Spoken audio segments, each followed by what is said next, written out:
तो आज का हमारा टॉपिक है माइनर एज अ पार्टनर। यानी माइनर क्या है, एक है पार्टनर, वो भी पार्टनर हो सकता है। Individual as below 18 years can be admit with mutual consent of all other partners but legally he is not a partner. इसका मतलब ये है कि 18 साल से नीचे जो है एज, उसके बिहाफ पे भी इंसान mutual consent of other partners की म्यूचुअल कंसेंट पे वो पार्टनर बन सकता है। लेकिन लीगली देखा जाए तो वो क्या होता है, ही इज़ नॉट अ पार्टनर। लेकिन वो फर्म का पार्टनर लीगली वे में नहीं होता, बट वो पार्टनर्स के पॉइंट ऑफ व्यू से पार्टनर बन सकता है फर्म के अंदर, तो पार्टनरशिप के अंदर।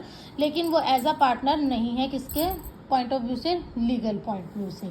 अब टाइप्स हैं पार्टनरशिप के। पार्टनरशिप के जो टाइप्स हैं वो can be category on the basis of the duration के बेस पे हैं और एक लाइबिलिटी के बेस पे हैं।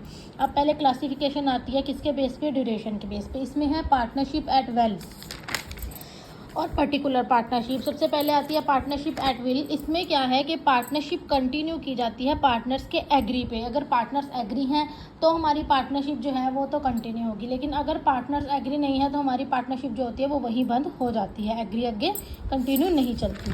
नेक्स्ट आता है पर्टिकुलर पार्टनरशिप। पर्टिकुलर पार्टनरशिप का फॉर्म होता है, मतलब होता है कि ये एक वो पार्टनरशिप फॉर्म्ड होता है जहाँ पे एक स्पेसिफिक टास्क होता है, हमें लेना होता है एक प्रोजेक्ट के लिए। एक हमारे पास स्पेसिफिक पीरियड ऑफ टाइम होता है कि हमें इस टाइम के अंदर ही, यह इस पीरियड में ही हमें अपना प्रोजेक्ट जो होता है वो कंप्लीट करना होता है। हम इसको स्टार्ट भी कर सकते हैं और इसको स्टार्ट तो कर लिया हमने, लेकिन हम इसको बंद तभी कर सकते हैं जब हमारा कंपटीशन ऑफ टास्क जो होता है वो हो जाता है पूरा, या फिर हमारा टाइम जो होता है वो एक्सपायरी हो जाता है, तब हम अपना प्रोजेक्ट जो होता है वो बंद कर सकते हैं। तो अब आती है एक classification on the basis of the liability के बेस पे। लाइबिलिटी के बेस पे क्या क्या हमारी क्लासिफिकेशन है, जनरल पार्टनरशिप और एक है limited partnership.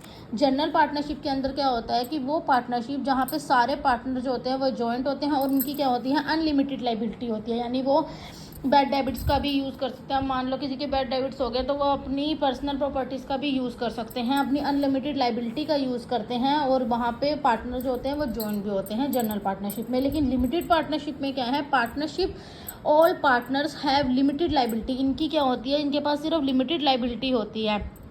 At least one partner must have unlimited liability. सारे पार्टनर्स की तो क्या होती है, लिमिटेड लाइबिलिटी होती है, लेकिन इसमें ज़रूरी होता है कि एक पार्टनर्स ऐसा हो जिसकी अनलिमिटेड लाइबिलिटी हो। बिकॉज सारे पार्टनर्स की अगर लाइबिलिटी लिमिटेड होगी तो कोई भी बैड डेब्ट्स अगर हमारे पार्टनरशिप में आ गया तो कौन उसको फुलफिल करेगा। तो ऐसा एक पार्टनर हमें रखना होता है जिसकी अनलिमिटेड लाइबिलिटी हो, मतलब हम उसके पर्सनल एसेट्स का यूज़ करके अपनी पार्टनरशिप फर्म में जो भी हमारे बैड डेब्ट्स हो रहे हैं उनको फुलफिल कर सकें। अब नेक्स्ट आज हमारा एक और टॉपिक है पार्टनरशिप डीड। पार्टनरशिप डीड का मतलब होता है जहाँ पे एक रिटन डॉक्यूमेंट का यूज़ किया जाता है। रिटन डॉक्यूमेंट का इसमें हम यूज़ करते हैं जहाँ पे